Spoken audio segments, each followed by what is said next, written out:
हर हर महादेव, जय शिव शंभू। श्रावण मास शिव भक्तों के लिए एक पावन अवसर। ये वो समय है जब कण कण में शिव की शक्ति का वास होता है और रोज महादेव की कृपा बरसती है। कहते हैं सच्चे मन से की गई आराधना इस महीने में कभी भी व्यर्थ नहीं जाती। चाहे आप व्रत करें या ना करें, लेकिन इन पावन कथाओं को अवश्य सुनना चाहिए। हम रोज शिव महात्म्य की कथाएं, जो कि श्रावण मास की कथाएं होती है, रोज डाल रहे हैं। यदि आप नियमित रूप से पूरे 30 दिन, पूरे महीने वो कथा सुनते हैं, तो निश्चित रूप से ही आपके मन में भक्ति जागती है और महादेव की कृपा भी बरसती है। आज मैं आपको सुनाने वाली हूँ श्रावण सोमवार व्रत की कथा, जिसको सुनने मात्र से मनचाही इच्छा पूर्ण होती है। तो आइए शिव जी का ध्यान करते हुए इस पावन कथा को शुरू करते हैं। और मेरा आप सभी से अनुरोध है, यदि आपने कथा शुरू कर दी है तो अपनी मनचाही इच्छा की कामना करते हुए कथा को अंत तक जरूर सुने। एक समय की बात है, एक नगर में एक धनवान साहूकार रहता था। उसके घर में धन संपत्ति की कोई कमी नहीं थी, लेकिन उसे एक ही बात का दुख था। उसके कोई संतान नहीं थी। इसी चिंता में वह रात दिन डूबा रहता था। संतान प्राप्ति की कामना से वह साहूकार हर सोमवार को व्रत रखता था और पूरी श्रद्धा के साथ शिव मंदिर में जाकर भगवान शिव और माता पार्वती की पूजा किया करता था। शाम को वह शिव मंदिर से शिव जी के सामने दीपक जलाया करता था। साहूकार के इस भक्ति भाव को देखकर एक दिन माता पार्वती ने भगवान शिव से कहा, हे प्राणनाथ, यह साहूकार आपका कितना बड़ा भक्त है। यह हर सोमवार को आपका व्रत रखता है और पूरी श्रद्धा से पूजा करता है। इसकी मनोकामना क्यों नहीं पूरी करते आप? भोलेनाथ ने मुस्कुराते हुए कहा, हे पार्वती, इस संसार में हर प्राणी को उसके कर्मों का फल मिलता है और जिसके भाग्य में जो लिखा है उसे भोगना ही पड़ता है। माता पार्वती ने फिर आग्रह किया, नहीं प्रभु, ऐसा नहीं हो सकता। आप तो भक्तों के दुख हरने वाले हैं। इसकी भक्ति देखकर मुझे इस पर दया आ रही है। आप कृपया इसे पुत्र प्राप्ति का वरदान दें। भोलेनाथ ने कहा, ठीक है पार्वती, तुम्हारे आग्रह पर मैं इसे पुत्र प्राप्ति का वरदान तो देता हूँ, लेकिन इसका पुत्र केवल 12 वर्षों तक ही जीवित रहेगा। माता पार्वती और भगवान शिव की यह बातचीत साहूकार सुन रहा था, जो उसी समय मंदिर में पूजा कर रहा था। यह सुनकर उसे ना तो खुशी हुई और ना ही दुख। वह पहले की भांति ही शिव जी की पूजा करता रहा। कुछ समय व्यतीत हो जाने पर साहूकार की पत्नी गर्भवती हो गई और 10वें महीने में उसके गर्भ से एक अत्यंत सुंदर पुत्र की प्राप्ति हुई। साहूकार के घर में बहुत खुशी मनाई गई, लेकिन साहूकार ने उसकी केवल 12 वर्ष की आयु जान कोई अधिक प्रसन्नता प्रकट नहीं की और ना ही किसी को ये भेद बताया। जब वह बालक 11 वर्ष का हुआ तो साहूकार ने अपने पुत्र के मामा को बुलाया और उसे बहुत सारा धन देते हुए कहा, हे भाई, इस बालक को काशी विद्या प्राप्ति के लिए ले जाओ।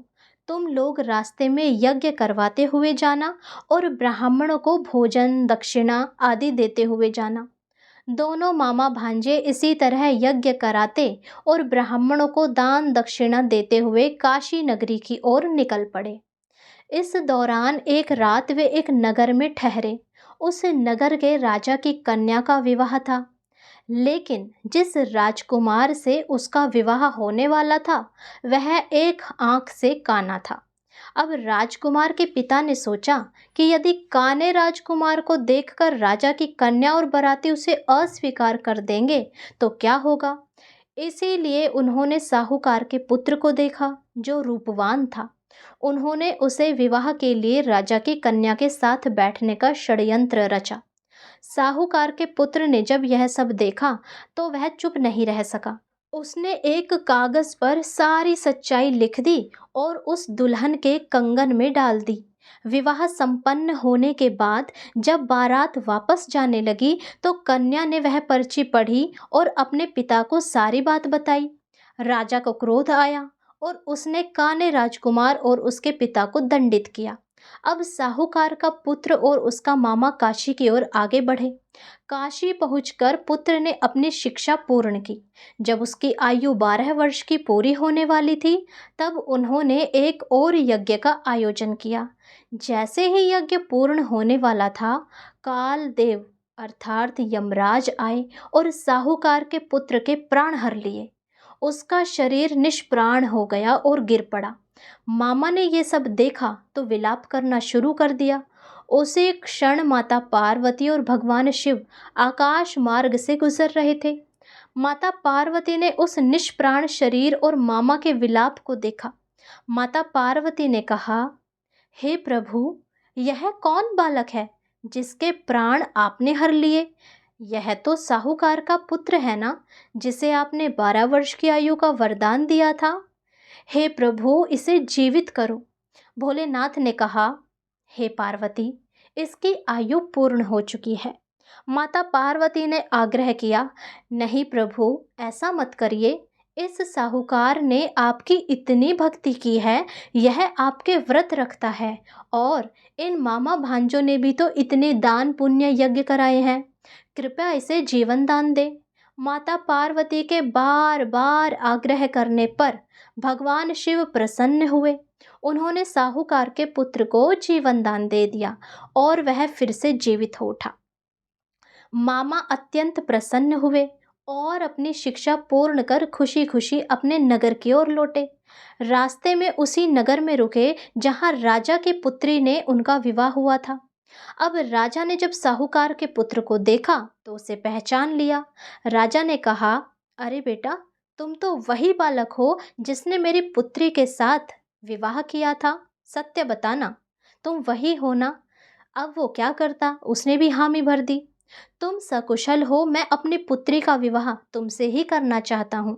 राजा ने अपनी पुत्री का विवाह साहूकार के पुत्र के साथ बड़ी धूमधाम से संपन्न किया, सारी रस्में, सारी रीति रिवाजों के साथ, और वह अपनी नवविवाहित पत्नी के साथ अपने माता पिता के घर लौटा। और इधर साहूकार और उसकी पत्नी अपने पुत्र की 12वीं वर्षगांठ मना रहे थे, और उनको उसकी मृत्यु की आशंका भी थी, क्योंकि साहूकार ने अपनी पत्नी को सारी बात बता दी थी। वे दोनों अत्यंत दुखी मन से राह देख रहे थे और मन में ये विचार था कि यदि हमारा पुत्र नहीं आया, उसके प्राण निकलने का समाचार आया, तो हम दोनों भी प्राण त्याग देंगे।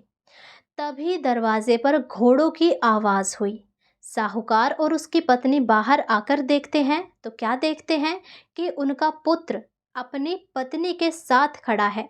साहूकार ने हैरानी भी थी और खुशी भी थी। अब दोनों मन से कहा, मेरा पुत्र, हे मेरा पुत्र, तुम जीवित हो, यह कैसे संभव हुआ? पुत्र ने कहा, पिताजी, यह सब भोलेनाथ और माता पार्वती की कृपा से हुआ है। उन्होंने मुझे नया जीवन दिया है, और वो भी आपकी वजह से। साहूकार और उसकी पत्नी अत्यंत प्रसन्न हुए। उन्होंने भगवान शिव को कोटि कोटि धन्यवाद किया। उस दिन से साहूकार और उसका परिवार सुखी पूर्वक रहने लगा। तो देखा आपने कैसे भगवान शिव और माता पार्वती अपने भक्तों की पुकार सुनते हैं और उनकी हर इच्छा भी पूर्ण करते हैं। यह कथा हमें विश्वास दिलाती है कि यदि हम सच्चे मन से प्रभु की आराधना करें तो जीवन की हर बाधा दूर हो जाती है। श्रावण सोमवार की यही तो महिमा है। हर हर महादेव।